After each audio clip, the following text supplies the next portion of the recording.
cardiology, pediatric neurology, pediatric psychology, and pediatric emergencies. The theme and special interest of the conference is Advancements in Diagnosis, Prevention, and Management of Pediatric Diseases. It aims to bring together leading academic scientists, research scholars, student communities, and industrial delegates to exchange and share their experiences and results about all major aspects of pediatrics research. The conference also provides a platform for researchers, scholars, and educators to present and discuss the most recent innovations, trends, concerns, and practical challenges encountered and the solutions adopted in the field of pediatric disease research and treatment. The recent research in pediatric diseases shares knowledge with scholars pursuing their studies in this field. We welcome you to join us in witnessing the advances in this field. I would like to thank all speakers, delegates, students for their continuous support and patronage. Omics International wishes to thank all the staff of the editorial board and organizations who have worked hard to bring this meeting together. Omics International staff and program committee have put in long hours and contributed many creative ideas. Finally, we thank each and every one of you, the participants of this conference. We hope you enjoy the conference and your participation will contribute to new collaboration and research initiatives. Now I'm privileged to briefly introduce the honorable guests. I'll ask each of them to come to the dais and take your seat here.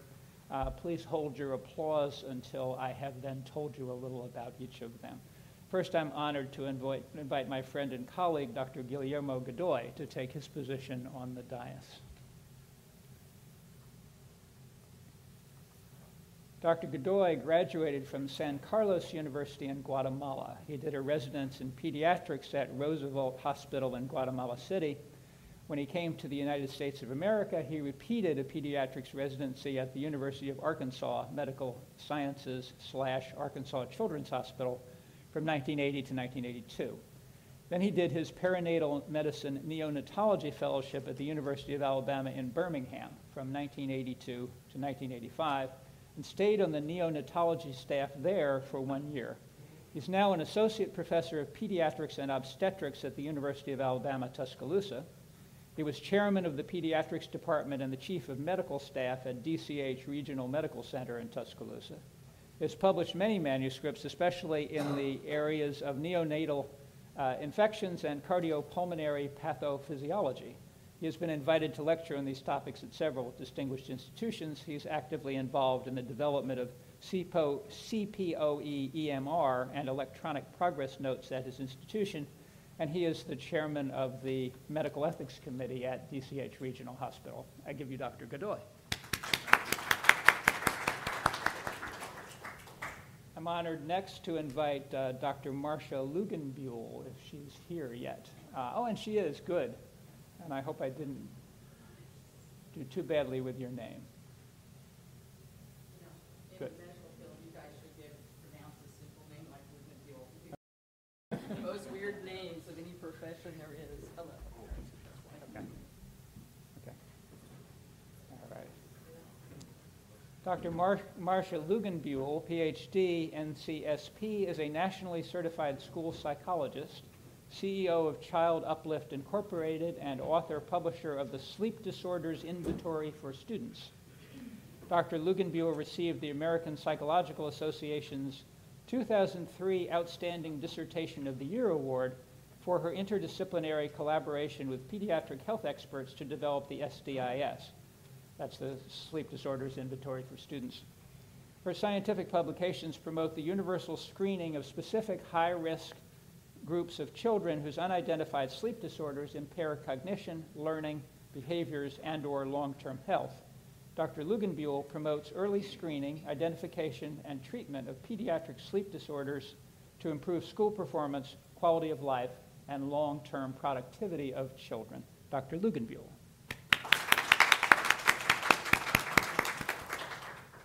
I'm honored next to invite Dr. Carlos Sanchez Salguero to the dais.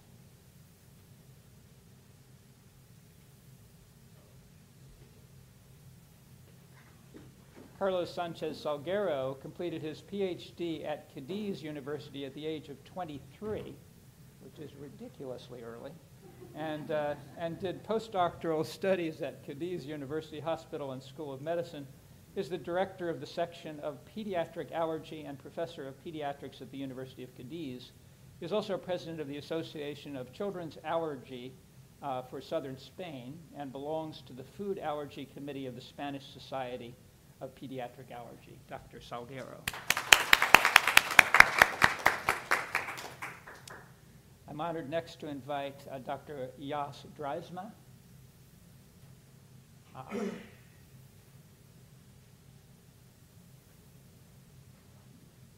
should have asked you how to pronounce your name. Yeah. Okay. Thank you. Jas Drijsma has completed his MD at the age of 26 years at, this one I will not get right, Rad Budmuk. How do we pronounce the hospital? How about you say Amelia? That one. That one. And his PhD at the age of 29 years. He is head of the Department of General Pediatrics, director of Pediatric Residency Program, and director of the Pediatric Education Program. He has published more than 70 papers in highly reputed journals and has served as an editorial board member of several distinguished medical education journals. Each honorable guest will now give a talk for 5 to 10 minutes on the theme of the conference. I will briefly introduce the keynote speakers. Let's see, 9:30. Oh, that's at 9:30. Well, we're ahead of time, I guess. Okay, so I call upon Dr. Scott Siegel, if he's here. It's too early for Dr. Scott Siegel. Okay, in that case, since we have about 20 minutes before he thinks he's supposed to be here to do what we're doing next, let me go ahead and ask these folks to provide the Keystone certificate to each other. Let's see, or actually I can do it. So we have here a certificate of recognition for Dr. Marcia Lugenbuehl. I've just read you her biography, so with your permission, I won't read it to them again. She is awarded this certificate for her phenomenal and worthy keynote presentation, which she hasn't yet given, but we know it's going to be phenomenal and worthy.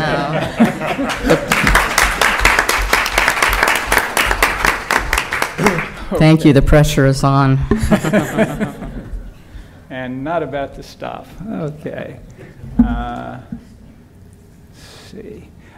Is Dr. No, better to hold that one. Better to hold that one. All right. Yes. Dr. Salguero. Yeah. Dr. Salguero, who is about to give another phenomenal and worthy keynote presentation and deserves our applause ahead of time.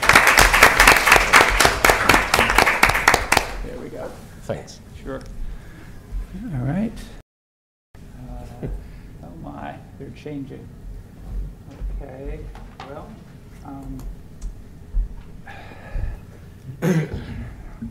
this is a certificate of special recognition to Guillermo Godoy in appreciation of his esteemed support as organizing committee member for this conference, Third International Conference on Pediatrics, May 18 to 20, 2015 in San Antonio, Texas.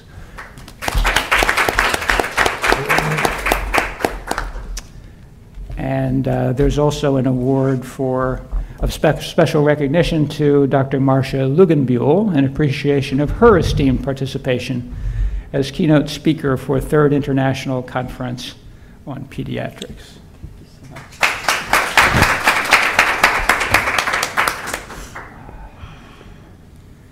And another certificate of special recognition to, it's not Jas. Yos? It is Jas. Yes, yeah. And so it's the last name I'm not getting. Drijsma? Drijsma. Jas Drijsma, in appreciation of his esteemed support as organizing committee member for the Third International Conference on Pediatrics. Dr. Drijsma.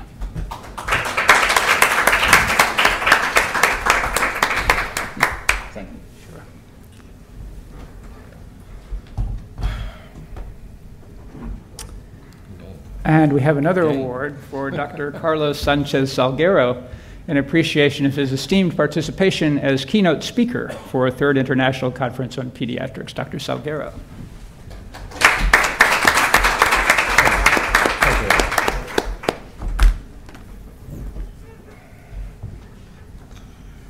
Okay. Is Dr. Stephen Kirkby here? Dr. Stephen Kirkby? No, okay. And Dr. Siegel is not here yet, I take it. Right. Dr. Weber? Howard S. Weber? No. Okay. In that case, those are all the certificates that can be awarded, and we have about 20 minutes. I think I'll just recommend that you commune with one another for about 20 minutes until the speakers for the first session arrive. Yes, that's good? All right, good. All right.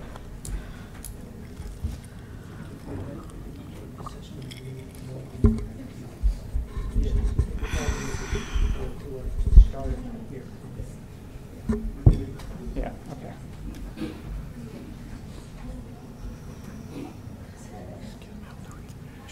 Were you at the other? Because the two? group is You're gonna start talking. small, I think it's a perfect forum that we introduce each other.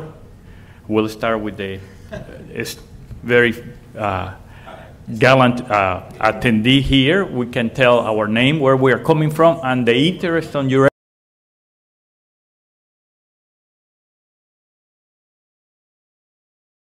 In first place, I want to give thanks at the organizing committee and especially Dr. Godoy for inviting me here in San Antonio. It's perhaps one of the cities more related with Spain when Texas, Coahuila, and California were the crown of Spain. And in this city was founded by missionaries, Spanish and Portuguese. Well, I'm going to talk about something that is different than all of have you do today, because you have seen unit neonatal cares, you have seen disorders of the sleeping, you have seen disorders of the heart, always that you can see in pictures. But I want to talk to you about something that you cannot see, but you have to believe in it.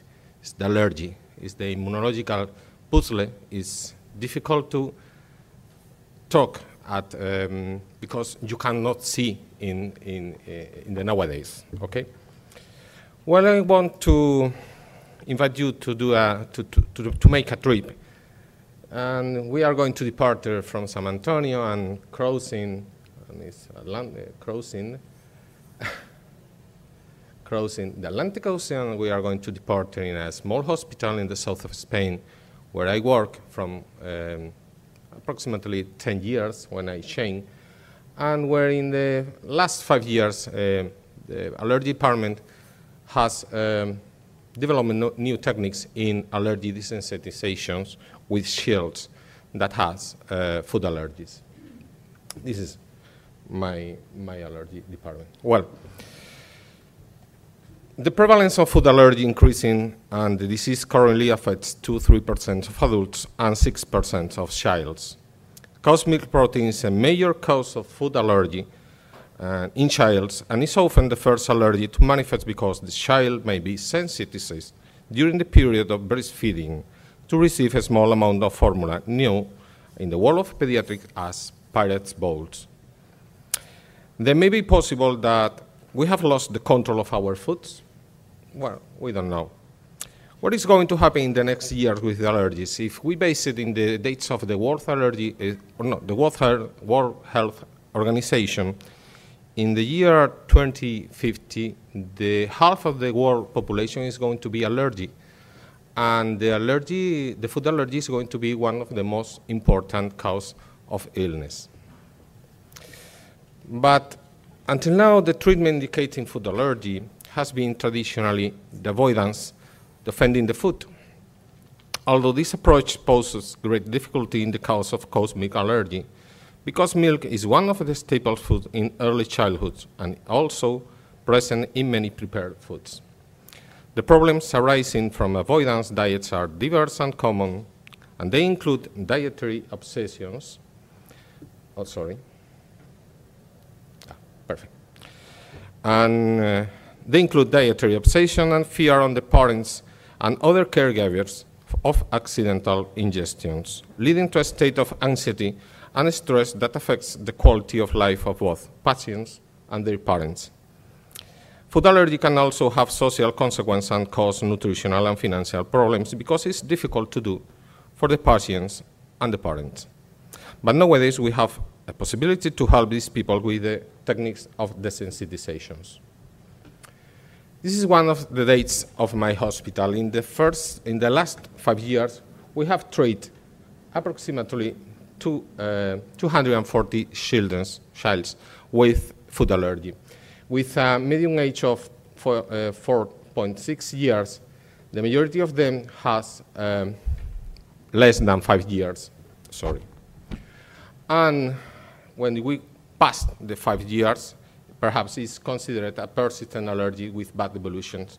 In these shields, we have only with cosmic allergy, approximately half of them, and associated with other allergies, the other half, in which the most important is the egg allergy, and we have in Spain and the south of Spain, fish, vegetables, fresh fruits, shellfish, and nuts. In approximately of 31% of this group, we have 3 food groups of allergy, and with very much comorbidities like asthma and like dermatitis. And then we have to consider that at 5 years old, she is with many problems in this cause. If we made search in PubMed and we cross these words, food allergy, immunotherapy, and food allergy intolerance, we can see in the last 25 years, it's most important publishers in these reviews. Beginning with the Schofield works and Dr. Roberto Pelta Fernandez, and was published in 1908 in Lancet, and they get to desensitize a child with raw egg. Others works, well, Bilot, and perhaps the most important person in desensitization was Patriarca. Patriarca is Italian investigator, and is perhaps the first investigator that become to do some techniques of desensitizations. But are we talking about the same? Is the same of desensitization? Is the same of tolerance? No, it's similar concept, but it's not the same. What is desensitization? Desensitization is the ability to tolerate the allergens that cause adverse reactions after application of treatment, and it requires immediate exposure. But actually, and perhaps this is going to change in the next months, actually, we don't know how long the interruptions of a food, of the exposure of the tolerance, would be lost in the desensitization. But it's different than the tolerance. The tolerance is the permanent state of loss of adverse reactions to a substance with previously appeared allergic reaction. This tolerance can be spontaneous or induced, and when we have a permanent tolerance is when we are considered the cure allergy. Then we are talking about specific oral tolerance inductions, SOTI, between us. It's an administration for a product, a food allergen, which causes the allergic reaction beginning with small amounts until get the normal amount of the highest doses tolerated. Well, it's perhaps tolerance, or is better to talk about desensitization.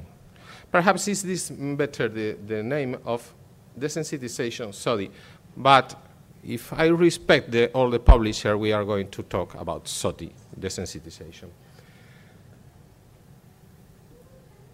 In SOTI, we have to do some questions about who is going to do, at what age are we going to do, with what protocol, where, for what food, who should be performed, where to get, how many food, always possible. There are many questions about these techniques. Well, if we have a methodology of oral tolerance induction that there are many guidelines and protocols, and it depends of means you count, depends of the type of center, depends of type of patients, age, level of sensitizations, comorbidities, disponibility of to go the people of the go to patients to the hospital. Depends of the type of geographical, it's not the same if the patient is living into the city and is near of the hospital. The patients of my hospital are living in the fair of the hospital, and it's difficult to access if they have anaphylactic reactions. Well, in food oral tolerance induction, then we have to do preference oral and evaluate sublingual start. We have other questions, comorbidities. We have about talk about asthma, dermatitis, and always the patient they have to be with treatment for control. Sorry. The patient have to be premedications for and against, and what have to do? We have to use antihistamine, chromoglycate. Other question is where to do it. In consulting, the hospital, in the home, in the diary hospital, perhaps. More questions. Start doses. Difference by authors and types of protocols. And we are going to do, we are going to see now. Sequence increases all in one day, in weeks, different weeks, in months, different. Technicals and human resource available, and the most important of all, the severity of the awareness. And then we have oral with ingestion, sublingual without ingestion, subcutaneous, time, slow, very much slow, short, cluster, semi-cluster, place, hospital, partial hospital, increase in the hospital, at home. It's more, I think it's more a bespoke suite. It's more individual protocol for all the patients. We have a protocol, general protocol, and we have to do an individual protocol for each of one of the patients. We have to make a protocol for easy patients versus patients with high risk of anaphylaxis. And it's not the same in what we are doing that. Well, we are going to talk about two foods. In first place, the milk, and second place, the egg. This is the molecule of casein, the three-dimensional picture of casein. And you can see that here is the most important cause of the resistance of the allergy in this kind of patients, because this protein is hot, is not destroyed by hot. This one is the first study published by Pediatrics, in which they began with 10 drops of milk in 100 milliliters of water, and we can use water use. And they go changing all the times, each 3 days, until the first quantity of doses of 120 milliliters of milk. They get this in approximately 30 weeks, and with success approximately in 80%. But in specific oral tolerance inductions, there are many groups of investigations, some more in Europe, perhaps in Spain, Italy, and more in Germany, and are the most important groups of investigation. And we have in Spain one of the most important leaders of groups is Martorell in Valencia, and he's going to lead all of the investigators in Spain. But what is my experience? Well, this is my hospital, and this is my protocol to desensitize this kind of child. These have changed in the last month. I want to talk to you about the experience, but I want to give you a change. Until approximately February, we are using this protocol in the first day with intervals of 1 hour. We make a dilution between 1 milliliter of milk and 100 milliliters of juice or water. And each hours, we did at the patients 1, 2, 4, 8 milliliters without or looking for difficult and secondary effects. The last dilution we change at 1 milliliters of milk and 10 milliliters of water, and we give at the patient 1.6 milliliters. In the past, we pass at the second day, but actually we do it in the same day. This in the morning and this in the afternoon. And in one day, we change at the dilution, and in the afternoon we began with 1.6, each hour, 3.2, 6, 12 milliliters, and the final dosage is pure milk. And you can think, when the child goes to the hospital, they have purified milk. When at the end of the day, they are talking, they are drinking milk. And we continue the weeks.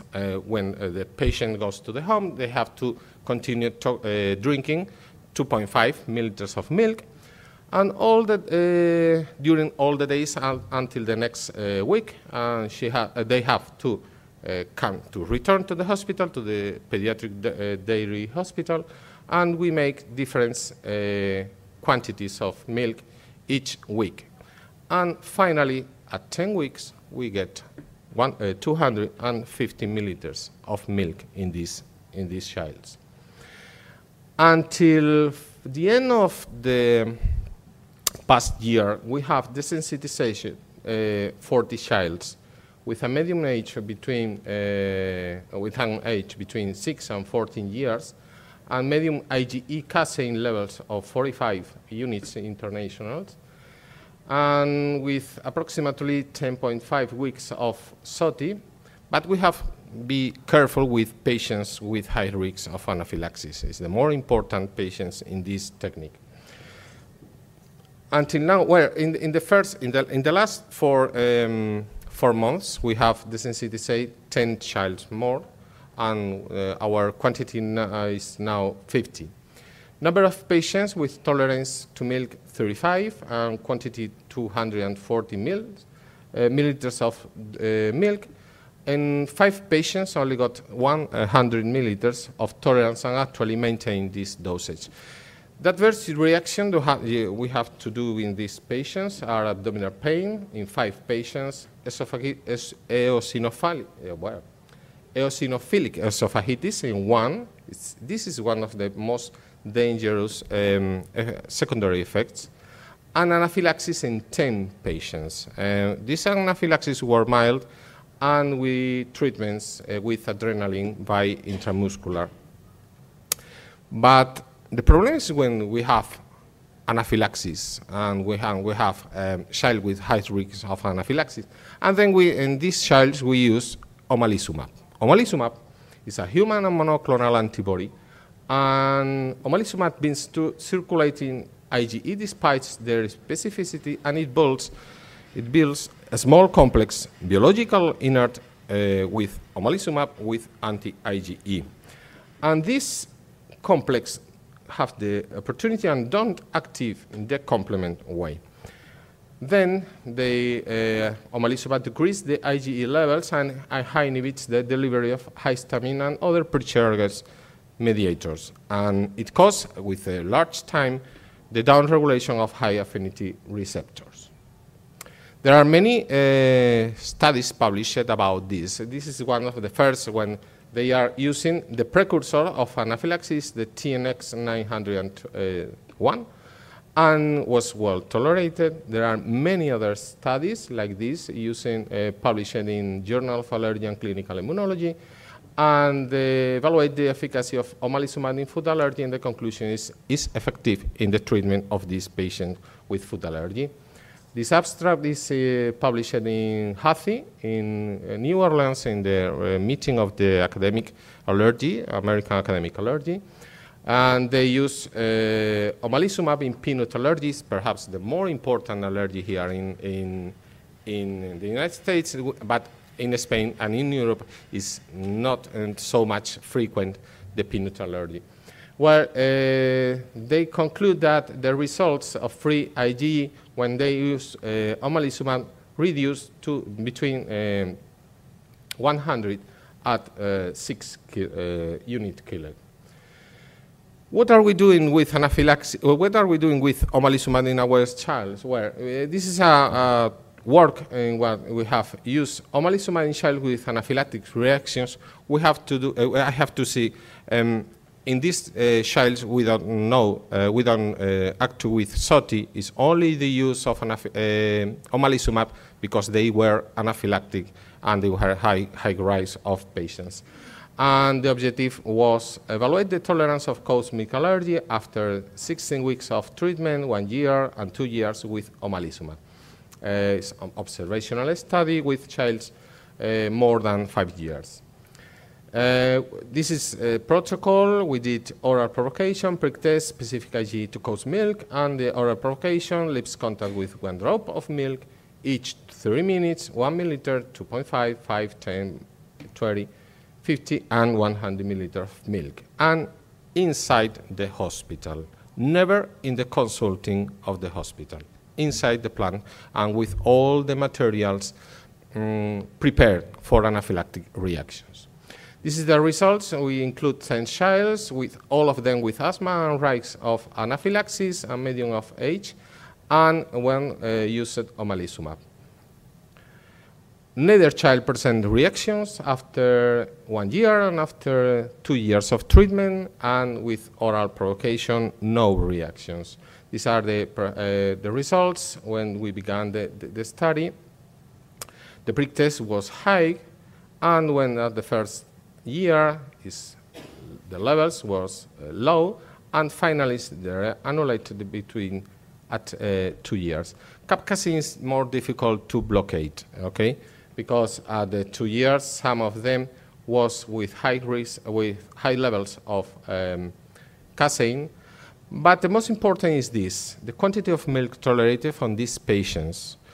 At the half of the first years, they don't tolerate, but at the first years, they can tolerate until 100 of milk in this patient. You have to think what is the importance for these patients to forget the word anaphylactic, okay? No adverse reactions, no adverse effects during treatment with omalizumab, and the conclusion is sure and efficacy in children with anaphylaxis to cow's milk protein allergies.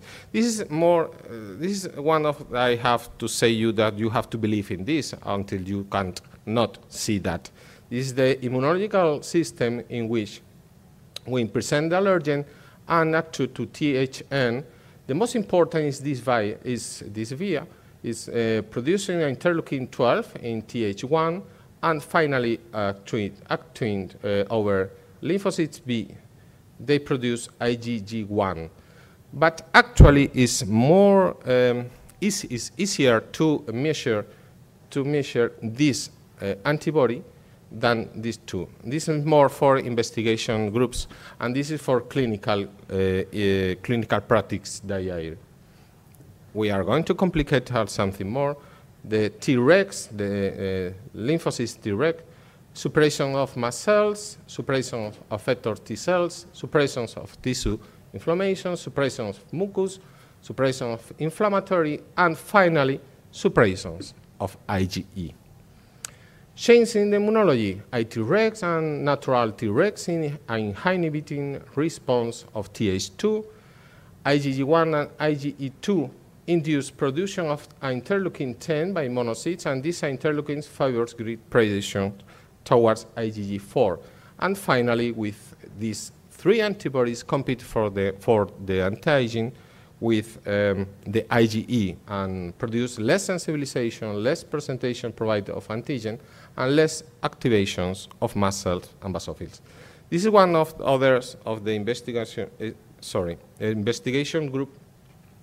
We have the cluster protocol in 6 patients. In 5 days, we have used SOTI. This is the quantity of proteins of milk that we have used.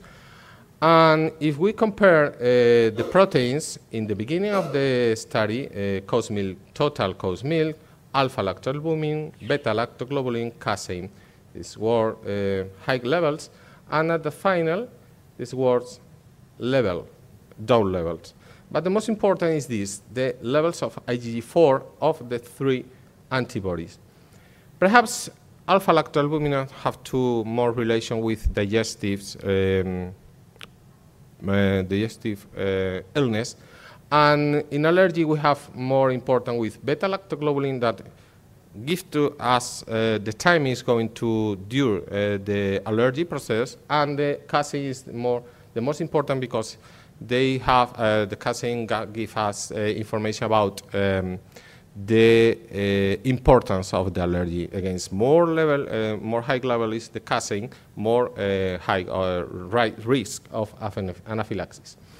Well, we have finished with milk, and we are going to talk about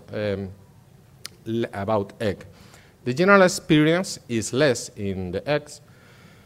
Why? Because this is the protein of ovomucoides we have in egg. 5 minutes. Oh, perfect. it's difficult. Well, this is the protein of ovomucoides, the most important protein in egg, because if you can look this, the sulfur bridge between the subunits, it's the most important thing, because this is a protein that is not tolerated it is not changing the structure by hot. We use, there are some investigational groups that use beaten eggs, Liophilis said. By my hospital, we use commercial eggs with capsules containing ovomucoid protein, and we are going to increasing concentration to each feeding. We use Ovodesk, ingredients, dried egg white, and we are using all the weeks. Capsules contain this quantity of ovomucoid. In the first week, we use 3 again. And finally, 3 days after the final packet, the patient is subject to a double-blind placebo control trial with omelette, and after with a mixture of milk and raw clear. During the next year, the patient must eat at least 1 egg each 2 to 3 days. We have, these are our numbers, 10 childs with a medium IgE 35 levels of ovomucoid, and the adverse reaction anaphylaxis in 1 patient. Specific oral tolerance induction with other foods. Well, Patriarca used inductions with fish, apple, cereals, Ernesto Enriquez in Spain, sublingual with hazelnut, Ana Tabar in Navarra. We have used peach. And actually, in my hospital, we have experience in two patients, one using wheat, 8 years old, tolerated in 24 weeks 1 year ago, and actually we have a child with 12 years in SOTI with cereals. Efficacy and safety long-term is necessary to continue medium-term control to these patients each month, 6 months, 12 months, 2 and 3 years. But in my experience is follow-up 2 years in milk with SOTI, only 1 desertion, and this desertion was a patient with abdominal pain and vomiting abundant hematological. And finally, this has esophagitis eosinophilic, and this is the pictures of the esophagus of the esophagitis eosinophilic in this patient. Futures treatments in food allergy, where we have SLIT, sublingual immunotherapy, OIT, oral immunotherapy, and epicutaneous immunotherapy. Sublingual immunotherapy, doses quite small and lower than OIT, but they have limited maximums, those that can be used sublingually. The most important study is published is for key in allergic clinical immunology. They start with SLIT, and they have to use 2 controls, these groups only with SLIT, and this only group with OIT, using different doses of 1,000 milligrams, 2,000 milligrams, and they conclude that OIT was more efficacious for desensitization to cause meal than SLIT alone, but was accompanied by more systemic side effects. Anti-IgE monoclonal antibody, omalizumab, we have talked after, and finally epicutaneous immunotherapy, application of an allergen-loaded patch on intact skin, but shown to desensitize milk allergy patients and with more adverse reactions. Future projects in Spain. well, we are going to begin to start a new investigational project after the summer to SOTI to Hague. It's a multi-center study with many hospitals in all of Spain. The most important allergens in Europe are 14 are published by the Academic European of Allergy, and perhaps in the future they can conclude that some food is different. It's more difficult to do this technique of desensitization. Induction of tolerance in food allergies, reasonable, safe, and efficient method. Well, the benefits of SOTI method overcome difficulties, and we need to increase our expertise in various protocols, guidelines, routes, use of allergen, but we need to know much. It's a technique that is growing. Each day we are investigating all the days. And with this picture of a nature reserve in the south of Spain called Coto de Doñana in the final of the river Guadalquivir, where Colón departed in the third trip to America, I give to you the thanks for your attention. Thanks very much.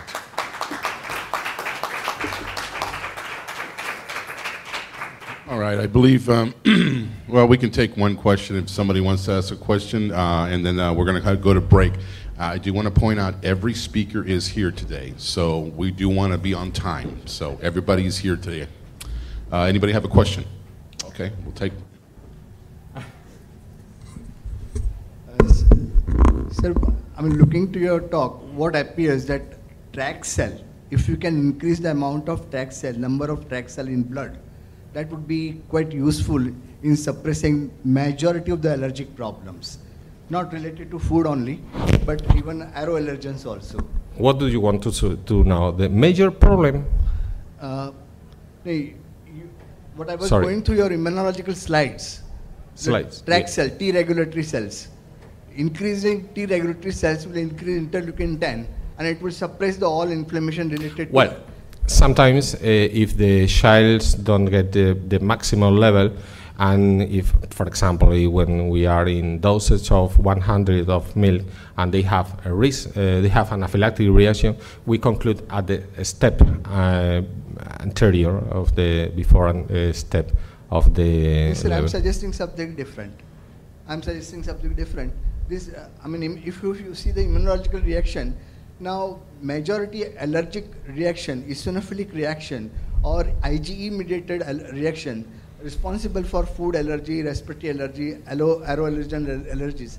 Now they are primarily because tract cell deficiency is there, or tract cells are insufficient. Interleukin 10 is insufficient.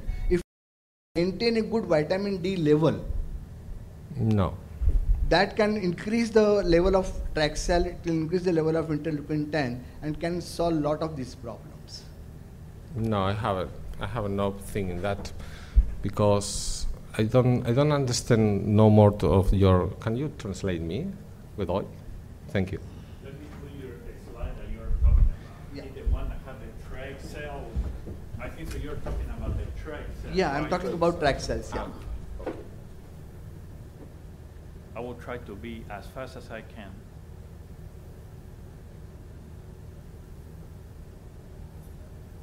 So, Yeah, right there. Over here. He's talking about that cell. Yeah, T-reg. If you look at this tract cell now, Yeah. this tract cell is the primary reason for allergies. Deficiency of tract The most cell. important cell. Very important cell. The most important cell in the allergy, the T-reg. But now the investigation groups in England, they have discovered different T-regs. We have only two, Th1, Th2, but actually there are 5 groups of lymphocytes T.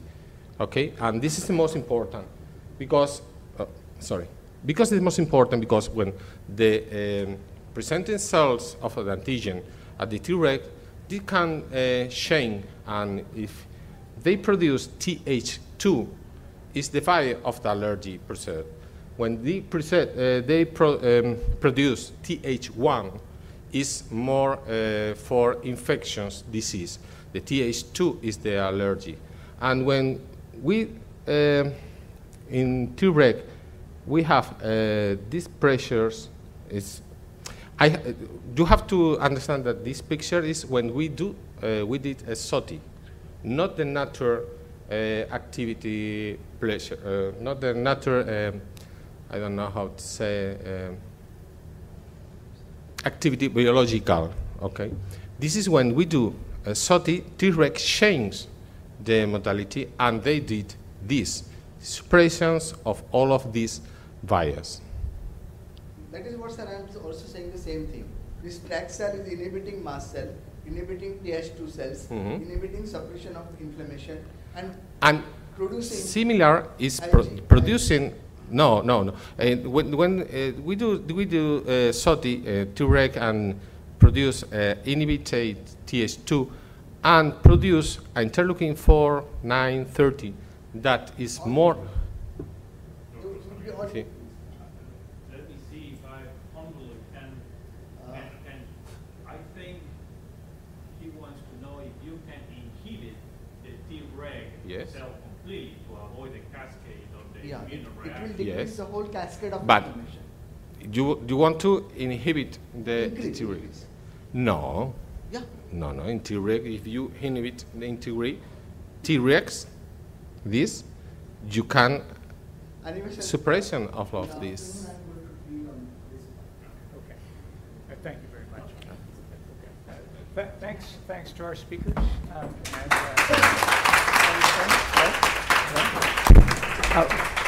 We'll now have a 15-minute break for refreshments and networking, and I hope more questions for our speakers. Thank you. The folks running this want to give you 2 certificates. Thank you very much. Sure. Thank you. One thing they want to do is to increase the level.